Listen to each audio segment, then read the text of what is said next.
Hello, I'm Claire and welcome to my channel. So today's video is one I've been putting off for a very long time. The reason I've been putting this one off, I think, is because I feel like this is a very personal choice.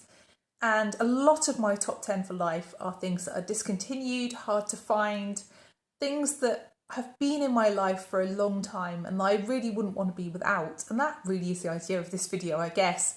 But I think on YouTube this gets kind of twisted into things that people can flog people kinds of videos. You know, people put out these lists every 6 months, which I find completely ridiculous because your top 10 for life shouldn't necessarily change. That's why it's called a top 10 for life. So don't expect me to be doing this video anytime soon in the future. This is really the ultimate list for me, and I don't expect people to love these fragrances. I don't expect these fragrances to be the ones that are well regarded by the rest of the community. These fragrances are things that are really nostalgic for me, things that take me to certain times, places and people in my life that have certain associations and have strong scent memories for me. And that is as it should be. Fragrance is an individual. Fragrance is supposed to talk to you. It's supposed to say something to you to make you love it. And these are the ones that do that for me. So if you haven't seen me before, I'm Claire. I talk all about fragrance. I talk about perfume science, perfume history, perfume psychology, and I also just do some straight perfume reviews and also fun perfume tags. So if that kind of thing interests you and you haven't already done so, then please do consider subscribing, and please also press the like button if you do enjoy this kind of content. If you're someone who's returning and has been watching my videos for a while, then thank you so much for coming back. I also would like to thank all the people I see in the comment section every week. I see a lot of the same names and I'm just so grateful to see you all and to talk to you all. So thank you so much. So first on my list is this one from Tom Ford. This is Tom Ford's Orchid Soleil. It's long discontinued. I have a backup bottle. This has really been a love over many years. It's not one I wear that often actually because it is very brightly coloured. It's very red and it does stain my skin.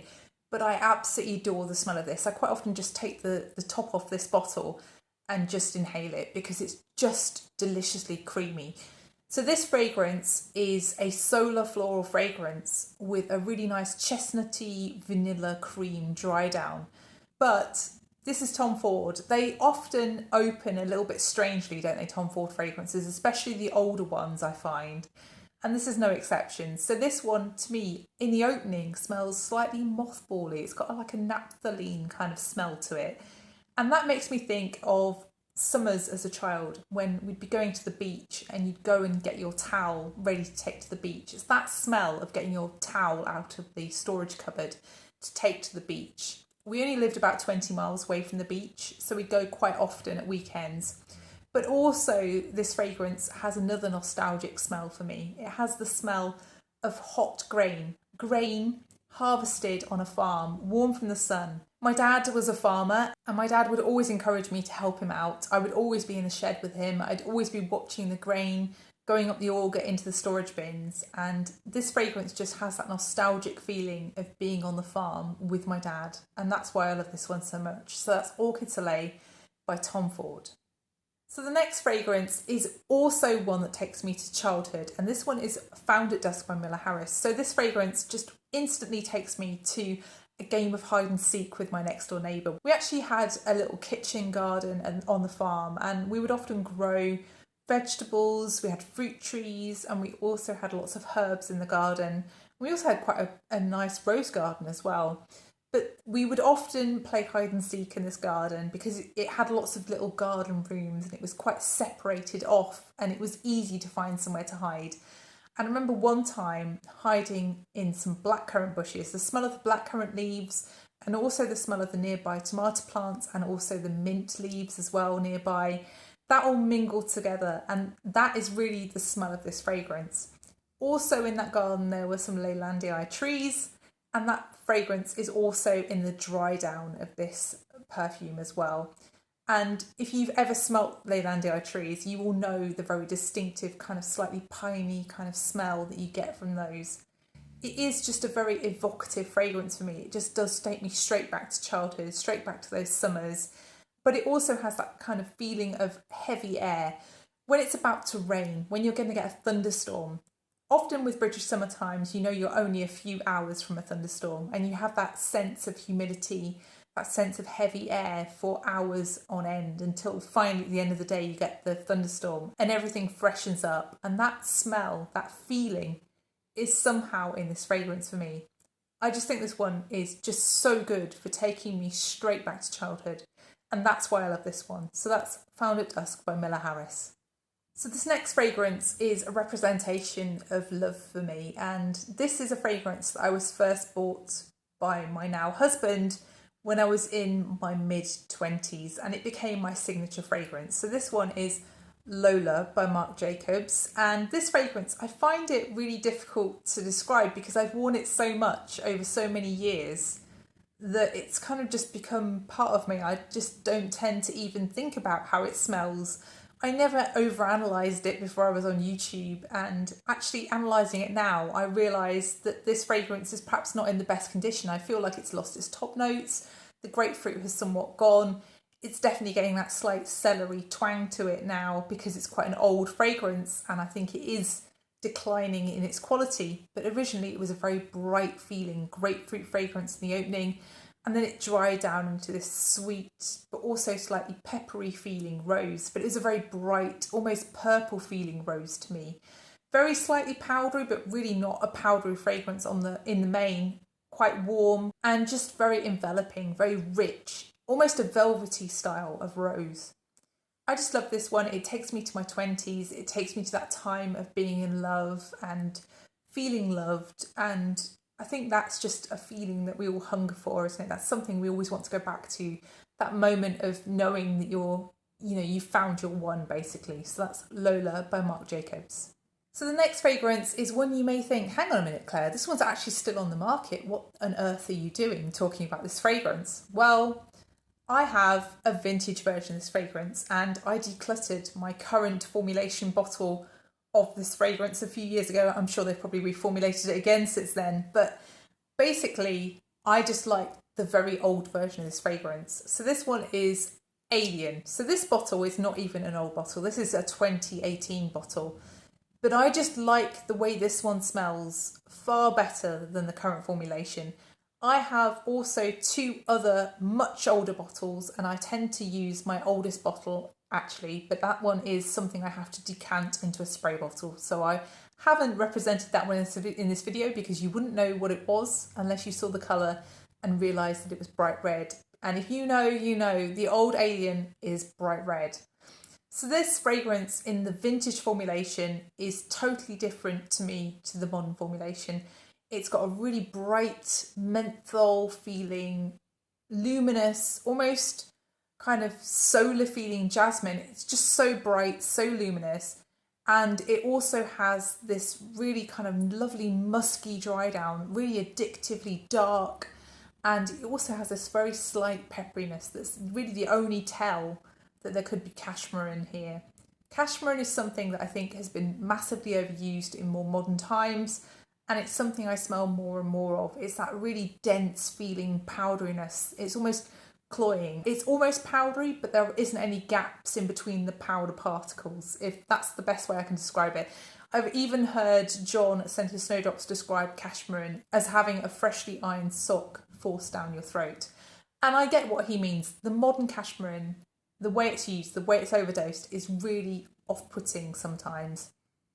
This fragrance, though, is just the most magnificent fragrance, and it is something that does smell alien. It totally ticks that box. The modern one is slightly more soapy. It just doesn't have that beauty, that immense wow that the old Alien did. And of course, there must have been some need for a reformulation, and also probably when L'Oreal bought Mugler, I'm sure they probably wanted to start from scratch anyway and get the best value formulation they possibly could do.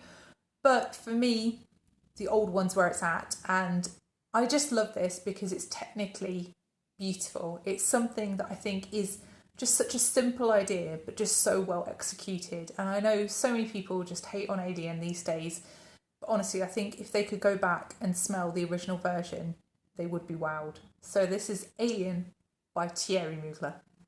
So this next fragrance really represents to me being on YouTube. It was one of the first fragrances that I bought as a blind buy. It's really embarrassing to admit now, but yeah, that wasn't something that I did before I started my YouTube channel.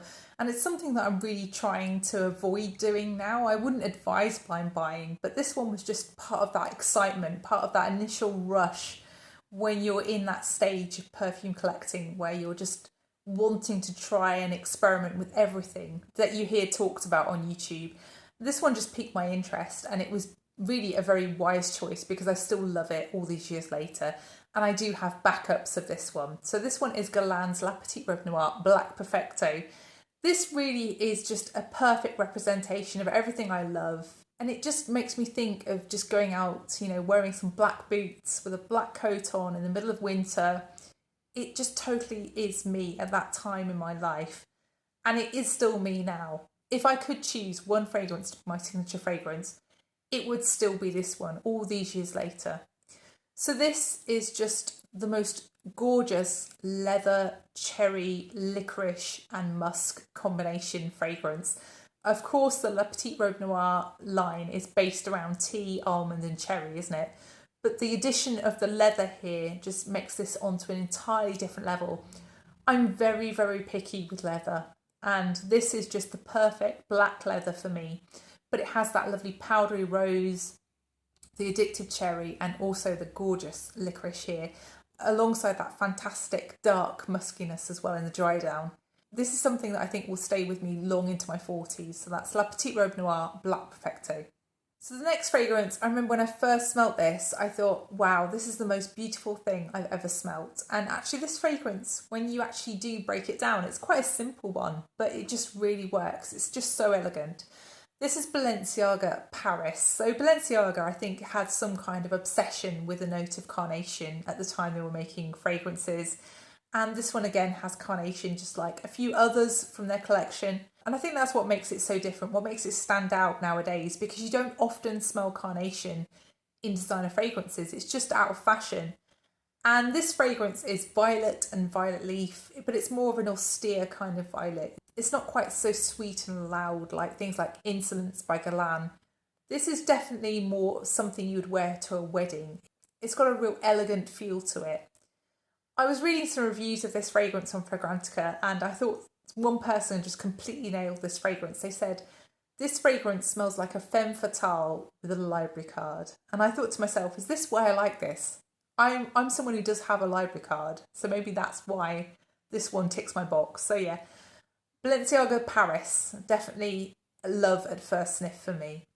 So this next fragrance I'm choosing because it made me think differently about fragrances. It made me realise that there was a whole other way to make a fragrance. There was a whole different genre of fragrances that I hadn't really explored. And this one is Lilac Love. So this is really a gourmand floral fragrance. And that's something that really stood out to me as something that I perhaps wouldn't enjoy. But this fragrance made me change my mind on that. So Lilac Love is a almost powdery, chocolatey kind of feeling fragrance. It smells almost like a white chocolate, a powdery white chocolate, but with a ton of purple floral, so lilac and also heliotrope. And really it's the lilac for me that's the star. It's sort of tempered by the heliotrope a little bit, but it just has this real richness, and the orris here is incredibly important. It gives it a lot of texture, a lot of depth, and makes it feel very luxurious, almost creamy feeling, especially with the vanilla and the tonka here as well. It's just a stunning fragrance. It always makes me feel super special wearing this one. It's the one that I will choose if I'm doing something really important or something where I want to feel my best in the wintertime especially.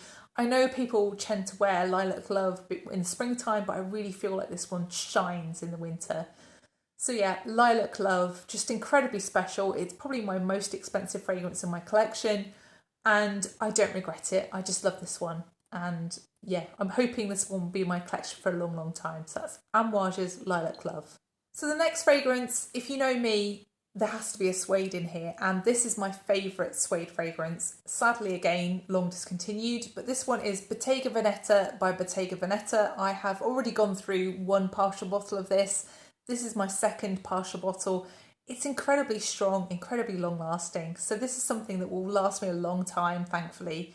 This fragrance does have a slight sort of touch of violet to it, which I think is why I really enjoy it, but also it has a beautiful kind of slight chypre-esque feel in the dry down. It's quite a linear fragrance really overall, but yeah, it just has those little special touches to it which just elevate it a little bit from just a bog standard suede.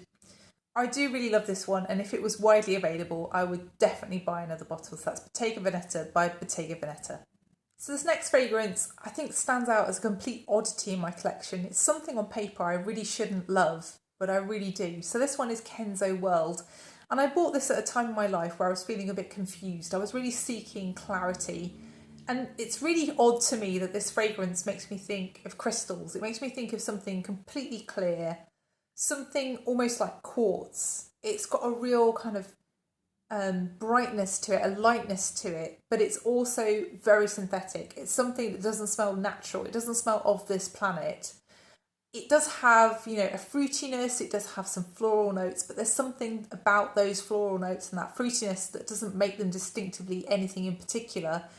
It makes me think of Hedione. It makes me think of Ambroxan. It's got this kind of almost spacey feel to it to me. It's almost like a modern interpretation of something aldehydic, obviously not using aldehydes, but it's that kind of idea of something luminous, bright, musky, and kind of spacey in a way. This is an aquatic fragrance overall. It makes me think of bubble baths quite a bit as well. And I always found bubble baths to be very comforting as a child. I remember my mum would always put me in a bubble bath if I was upset about anything. And I do wonder whether that's why I bought this fragrance at the time in my life when I did. But yeah, it is still something that I do love to smell and I do wear occasionally, but it's not something that I reach for every day. But I do still really love this fragrance, and I think really the hatred for this fragrance is immense. If you read the reviews on Fragrantica, it's more people who absolutely hate this one than absolutely love it. So I just think fragrance is amazing because it's so individual, and you know, sometimes things really surprise you about what you can love in fragrance. So that's Kenzo World. So the final fragrance is one that I've spoken about quite a bit this year, and that's because I actually got this one, I think it was either December or January of this year. It was somewhere around the beginning of 2025 anyway. So this one is Memo Marfa. So I'm putting this one in my top 10 for life because it always just makes me think of summertime. I am just such a summery person. I love the season of summer. I'm not a winter person at all. And really, fragrance is my only solace in winter time. That's the only good thing about winter, the fragrances that you get to wear, the spicy ones, the deep ones, the ambery ones. I love all of that. But this fragrance always makes me think of the summer. And I love this one because it has that greenness, it has that creaminess, and it has that kind of phantom coconut going on without having coconut. I think this fragrance just really stands out because, you know, it's got tuberose. Everyone talks about the tuberose, but it also is so much about the orange blossom. The orange blossom has that lovely green facet to it. It makes it super realistic, but it also has like those other yellow florals like ylang ylang. And it also has that gorgeous vanilla, which really dries down with the sandalwood to create that almost coconut-like accord. I've just really been enjoying this one this year, and I feel like this deserves its place in this top 10 for life list. So yeah, that's Memo Marfa.